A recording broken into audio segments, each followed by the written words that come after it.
So our business is in distribution of chemical pumps. So we supply chemical pumps to various industries, various sectors like the agriculture sector, cleaning sector, manufacturing sector, livestock sector, and also water treatment sectors. So one example that we have is that there's Top Glove. They were using this pump, right, not ours, and they were using multiple. And they were using multiple because every 2-3 months the pump start breaking down, and then they try a different brand, and it keep happening the same way. The pump is used to pump this chemical called thickener. This thickener is a very, very viscous, thick, imagine mayo, right? Mayonnaise, very, very thick, and you have to pump that. And because the liquid is so thick, right, and it has to go very, very far distance, right, and therefore it's not enough to just have a pump. And what we've done is that we've gone in, looked at the whole setup, understood what the reason is, right? And then we recommended them changes. Since then, they haven't changed a single part for 7 years. In that sense, what we've done is really unlocking higher performance for them. My dad was in this industry in a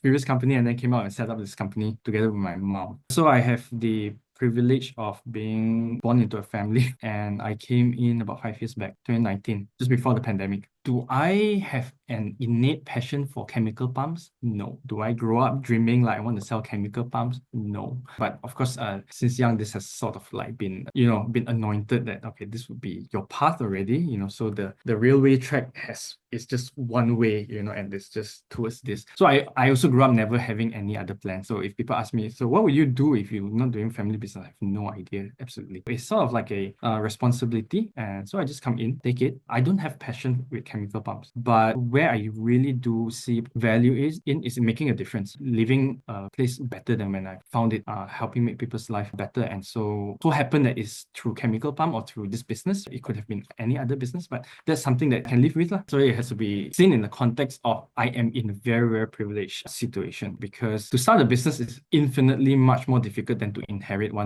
Very, very thankful for everything that I have and the hard work that my parents had done and the hard work that they had done in a way that I would not have been capable of doing. And when I come back here, it's a question of how much of it do you implement and how much of it do you learn. And so there's a bit of where you need to have these two positions very, very at the same time, humility and confidence at the same time. And that's very hard to juggle also. And then not adding on to the fact that then you also have the whole two things at the same time. Another two things is you are the son and also business partner. So you constantly have to hold extreme things in tension. So I think the first thing when I came in, very, very clear to me is this, no two ways about that. You prove yourself being able to bring sales in, then no problem. You can do whatever you want now, because you always know how to make money. So like what Aaron says, the ability to make money, and the ability to make money sets you free to do a lot of other things. And when you're not able to do that, then everything is too risky. So to the point of where to grow sales means what I need is to enlarge your customer base. Yes, but only is a partial yes, because when I came in, then I looked at the product portfolio, right? Realized that we were operating a lot on a low volume, low value sort of product. So there is a limit. So the first thing when I came in was like, okay, how can we up value and up volume?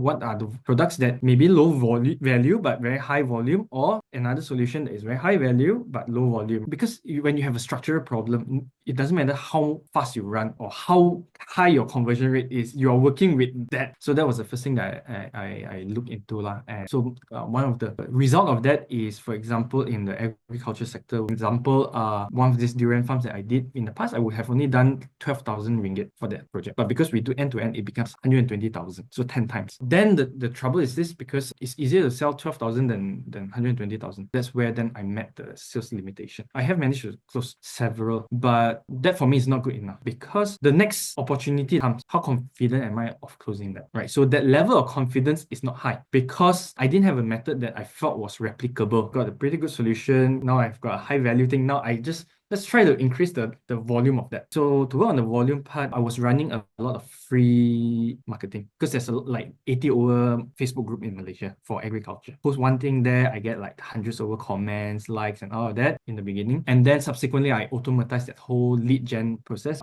The moment they comment, right, immediately there will be a chatbot messenger pop up, and then they just answer questions to the last. But then I get their phone number. So it's like, okay, cool, great. I got quite a lot of numbers, but I wasn't able to close them because the lead lead quality was very bad. Okay, the logical next step is to run digital marketing, where you really prime them, you really sniff them out, you really qualify them and all of that, and then your closing will be easy lah. So that's the theory. So ran with that one. Do marketing well, you will close sales well also. Assumption. So we spent about 100 over K lah, including agency fee lah, social media fee lah, and then I hired one guy to do some of the work, salesperson and all that, and we got zero sales, nothing. So all of these things hurt our cash flow so bad. We were really talking about like survival at that time already. So lesson learned was this, that marketing cannot cover your lack of closing skills. Stop marketing, go back down to the basics, stop flying high and thinking all this conceptual thing. And I switched over to the industrial sector because it's faster, sales cycle faster there. That whole year is just like, okay, don't simply spend money, go and just do the basic things, survive, make sure we have the cash flow and all that. Second thing is I have closed big ticket sales. I have closed, and I can get along well with customer, right? So the problem I have was consistency. I don't want, sometimes can, sometimes cannot. And so that was something that I was lacking. Second thing that I was lacking was clarity lah. That means clarity is this: when I win a deal, I close a deal, I don't know why I close a deal. Oh, I try to replicate it the next time. Hey, doesn't work. So when you close a deal, you don't know why. When you don't close a deal, you don't know why. And so then in the future sales meeting and interaction, right, you go in with really no clarity. You don't know which tool you're supposed to use, so you're blind. This cycle is very, very tiring. Mentally very, very tiring. Emotionally very tiring, because you don't know what you're doing, and it's like a lottery, and you're just trying, and you're just like, and all that. I don't like that. I like to know what I'm doing, and not having these two things, then I'm not able to scale because I'm not able to achieve sales. If you're not able to achieve sales consistently, you don't have the confidence to scale up your business. Your salespeople could be a cost instead of an income because they cannot close. You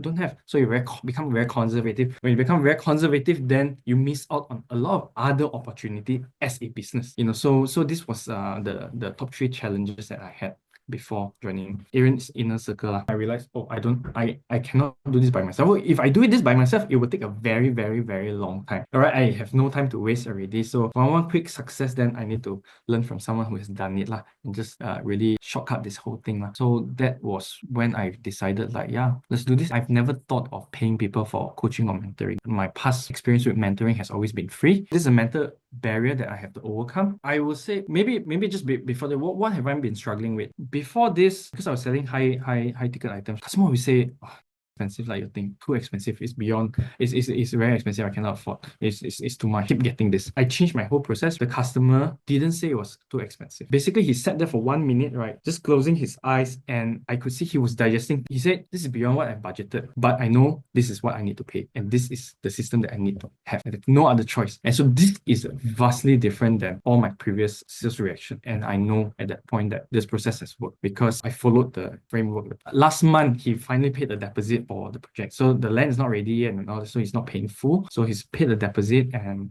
so I closed the sales. After that, there were 2-3 more where it was the same, where the customer said, actually, it was quite cheap. First time. Makes a lot of sense. So that part of the sales process is correct already. It is a very satisfying, very freedom, I would say. Then the second breakthrough is this, that I realized I hired a sales rep, and by the 3rd week, he was with us, right? His appointment rate was higher than mine. And because we're talking about very technical equipment, right? And he's got zero experience in this. And he just followed the sales script. He sounded like an expert already. So how do we know? Because the purchaser gave him her personal number when she's never done that to any supplier. And because that means that is the level of trust. So then I know already my cold call script and the sales presentation script for that sector, for that product works. So then it's like, okay, cool. I feel free to dream. At the end, everything hinges on your income. So in a business, it's sales. So if you have low income, you can only have small dream. If you have big income, you can have big dream. So in the past, I have to put a lot of the dreams on hold. It's like, all not realistic, all cannot, and all. And now it's like, okay, I can dream those dreams again. It's like having a GPS. You can set your mind free to think about other things. In this sense, I'm able to set my mind to think of bigger things, more interesting things than before. This year, I've set myself an impossible goal, a goal that I don't know how to achieve, and that is to double the company sales in 12 months. So that's the goal, because if I set the goal that I know how to achieve, then I don't have to think of new ways, right? New things to, don't have to get outside of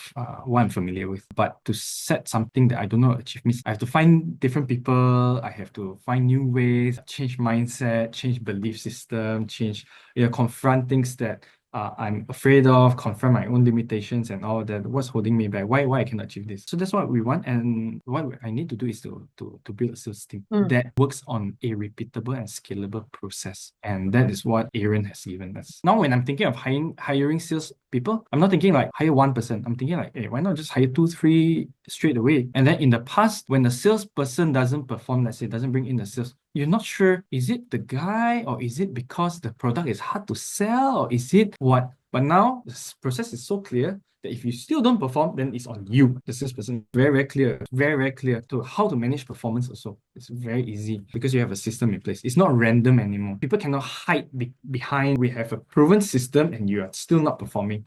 And therefore, then it's on you, Aaron. Say, build a movement, not a brand. So that stays with me. That's the main thing. Let's say I've achieved this closing rate already. Does it mean nothing else to learn already? No. There's a lot more to learn because during the mastermind, Aaron also shared a lot of other things. For example, like this price winning. So there are all these different things that you can do, right? I mean, the sales formula is number, value, closing rate, and frequency. I'm only working on one, closing rate. So there's still the volume, value, and the frequency part that I'm still not working on. So a lot of mindset growth coming from Aaron, actually. The mindset thing that he teaches, which I think is very important. Mindset is very important because you can have the right system but not the right mindset and you still cannot drive that system. So what he's given in terms of system is very good, right? But what he's also given is a mindset to drive this system. Very important. So a lot of trainers out there, maybe they work on the motivation part but no system, right? Or some is like a process and no mindset. So what Aaron has done is these two things. What's the difference between getting a coach and learning from YouTube